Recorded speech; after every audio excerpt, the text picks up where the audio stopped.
Hello and welcome back to DriveDriverDriven. I'm Humble and today we're doing a little bit of maintenance on the Ultima. Basically today I just need to do an oil change, but while I'm at it I want to give it a quick once over. As with every kind of kit car or any kind of self-built car, or even just something that's gone under the knife and had a lot done, it's a good idea to just nut and bolt everything. Check all your fasteners, look for leaks, etc. So while we got the car up in the air, we're gonna have a look under it and make sure everything's okay. So the Ultima itself hasn't actually driven all that far, and this is going to be, I think, its third oil change. I don't think I've really filmed any of them before. Basically because they were happening so often. Fresh motor, break-in oil. You change the oil very, very frequently to get all of the debris from motor break-in out of the system. And so this is actually the first oil change where we're going to be on, real oil, non-break-in oil. We're going to change the filter, have a look at everything, grab a sample, and, well, make sure everything's okay. So I guess step number one is to remove your 911 parts off of the part shelf conveniently located on the back of the car.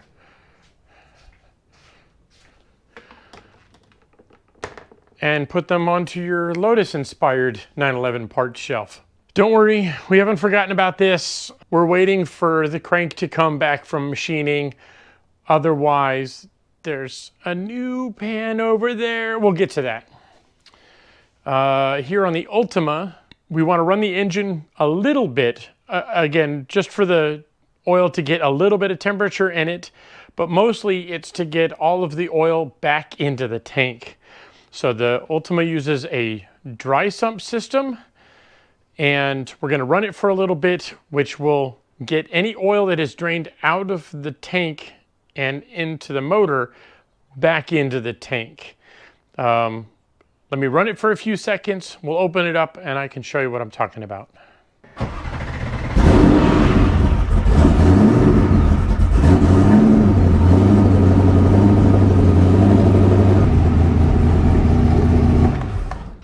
After the bonus cold start, didn't need to run it very long. So with the dry sump system, the oil's not actually stored in the engine, it's stored in this oil tank. And we should be looking for about 10 or 11 quarts worth of oil. That's how much this system holds. And that's not just what fits in this tank, but that's the tank, all these oil lines, our oil cooler, the other oil cooler in front of the engine, our oil filter, which is back here. So there's a lot of lines to fill, not just the engine and the tank here. So what we want to do is make sure that all the oil that had drained back into the motor ends up back into the tank. And even after shutting it down, most of that oil will be in the tank and it's going to be slowly draining into the engine. So underneath, I'm going to show you how you drain it so that you get out of the engine and out of the tank as much as possible.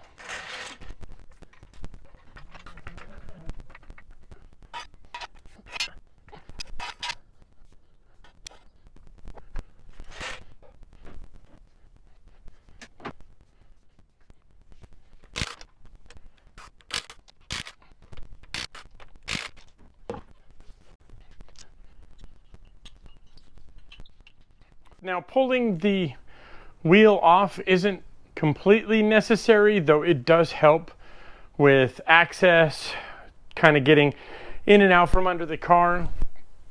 It also helps us kind of get a view into our engine bay from the side so we can check everything out, like look at our disc, check out our brake pads, which is a little dark there. Just generally make sure that everything's okay, that when we check our bolts, it'll be easier to reach, check our shock, etc. Make sure that everything is still in decent working shape. And so far, just at first glance, everything looks good. So from here, we're going to get under the car and I'm going to show you where our drain points are. Not the greatest angle, but right here is one of our main drain points. And so I'm going to have to kick the camera back a little bit and swing the pan under, but this is where we're going to start. And let's play How Good Is Your Aim?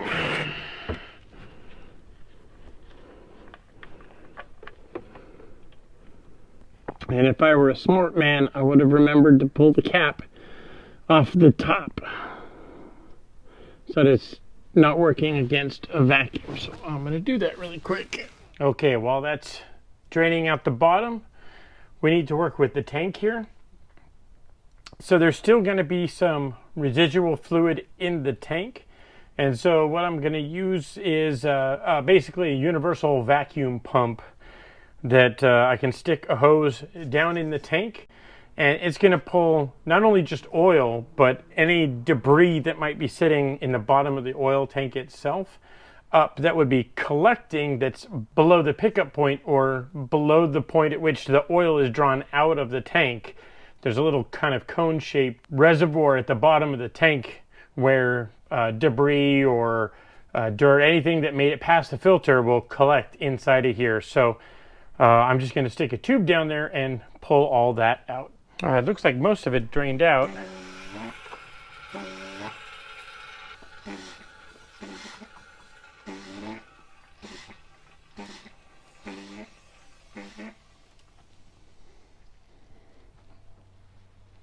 Okay, so we didn't pull really much any oil out of this, which is good. That means most of it has drained out. So we're going to go back under the car, replace that drain plug, and then I'm going to show you where our filter is, and we're going to pull that off and probably make quite a mess. Back hatch back down so we can give you a good shot of where the oil filter is. So this is not the standard location. Typically for your Ultima installs, we'll just use the smaller stock filter in the factory location on the block. I wanted to do something a little bit differently. I wanted to run a larger capacity filter, and I needed to add a oil pressure sensor, which I couldn't do in the factory location because of my intake. So my oil pressure sensor is located here, and then I relocated my oil filter back here so that it's easy to reach, easy to change, easy to get to, etc. So now I'm going to spin that off and do my best to try and catch the drippings in the pan. I might need to switch to my other pan, so good luck. So my clutch line, it's hard to see from your angle, but the clutch line is right here underneath the filter, and I know it's going to make a mess.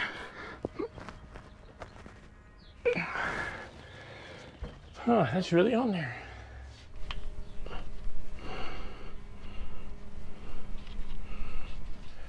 One quick trip to O'Reilly's and a couple of tools later.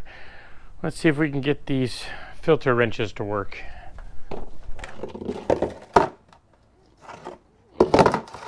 And I also found this pan, which fits here next to the jack a little bit better.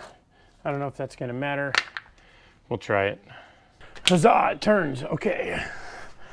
Now let's try and minimize the mess we're about to make.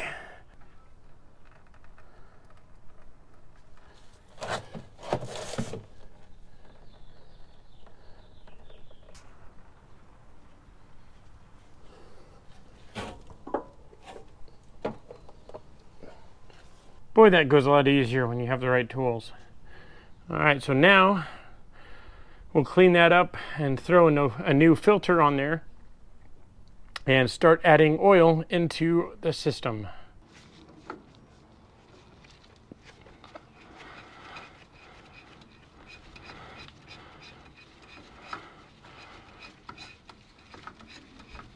All right, time to start adding oil. So for our synthetic, I'm switching to AMSOIL 1040. No particular reason other than I was curious to see how it would perform.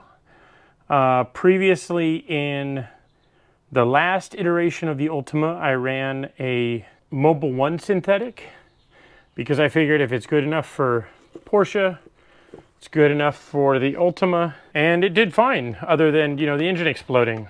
From those videos, we know that it wasn't the oil that caused that issue, it was actually the clutch. So now the question is, how much oil does this engine take? And I can tell you right now that I don't have enough.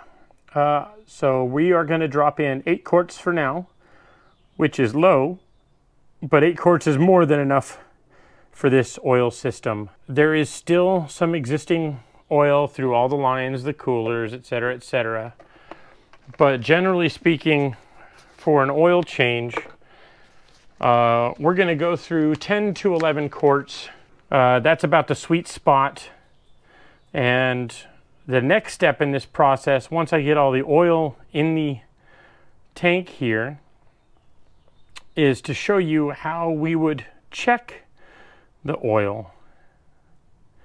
And this isn't an Ultima specific process. This is actually something that applies to every dry sump engine car.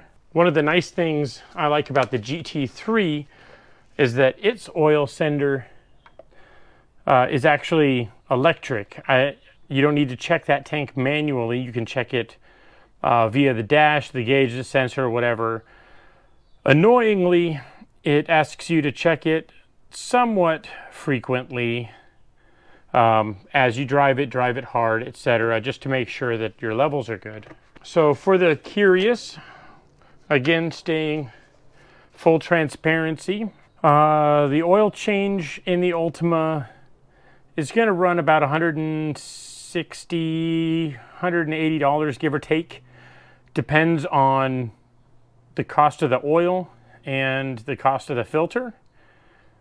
So, for instance, when I purchased this oil, it's still got the price tag on it, and it says $11.95. However, when I looked it up shortly before filming, because I have to buy 3 more quarts, it was $3 higher, so your mileage may vary.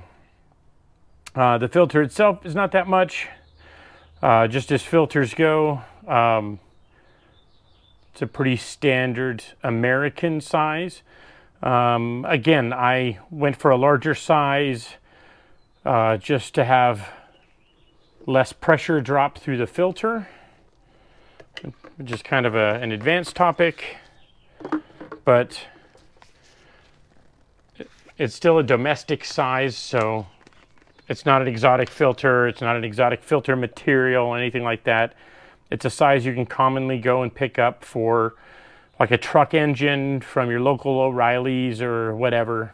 So yeah, nothing really special there. You can choose to put in a performance filter. I got too greedy and made a mess.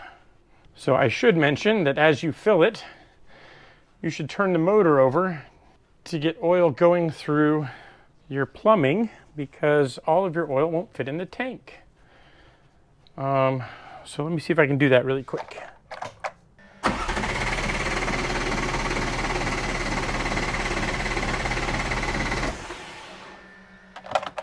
Now I made a fantastic mess. Oh, that was a good one.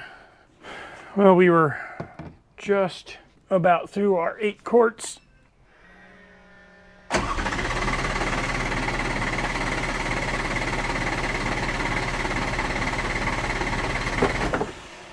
Goes to show that just because you have a channel on the internet doesn't make you a genius.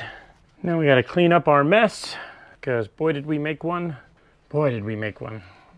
All right, now the question is, so we've poured our oil in.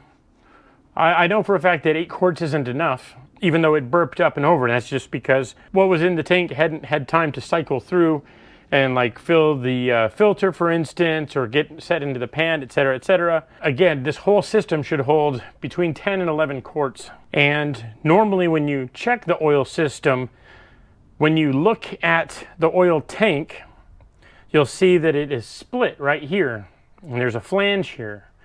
And we don't want the oil level to go higher than this split, because it could potentially just leak past this seal or blow past it under pressure, etc., etc. And as the oil gets hot, and naturally as it goes through a dry sump system, it aerates.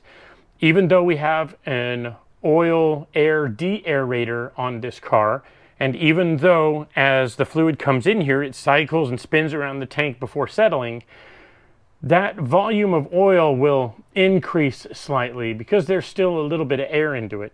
And as that volume increases, it's going to come up into the tank. Now, if you overfill it, it'll start coming out your vent here, and that leads to our catch can on the other side of the car. That'll fill up, and then that will start overflowing. So ARE, who provided this pan and this tank as a part of the dry sump setup on this engine, supply a dipstick. And on this dipstick, there is a hash pattern here on the bottom. The camera died while I was explaining, but basically the gist is you want to run the engine for a bit, let the oil come up to temp, turn it off, let it rest about a minute, and then check with the dipstick on the tank level, and then add oil accordingly until it reaches the hash mark. That hash mark is going to be right about where this tank split is. So if you don't have a dipstick, that's how you check on the tank in your car. Now, one final item to check. Again, this isn't for every car, but on cars like this one, I do have an overflow / breather, which is this guy right here. Again, part of the ARE system. And if we look underneath, we have a little drain plug. Now, I've already gone through and drained it. In the past, I've had to drain a lot of oil and water mixture, because if you have a lot of short trips, you'll find a lot of condensation in there. And if you overfill your oil system, well, all that extra oil is going to come into this guy and then just spill everywhere. Ask me how I know. So you do want to check this after a fresh fill up, after a short run, etc. Drain off any excess. Again, check for moisture. And you want to check this more often than you do your oil changes. So I would say if you take the car out, park it, let it cool off, and then check your drain. Doesn't take much time. You just got to be careful because everything down here is going to be hot. So once you see that it's, stopped producing fluids, whether it's an oil water mix or just excess oil, then you don't need to check it as often. It's just good practice after you've done an oil change, and to make sure that even though you might be within the mark, that it's not putting excess oil into your breather, just because, like I mentioned, the oil expands once it's hot. So we didn't get to the nut and bolt check, but I'm going to get to that later.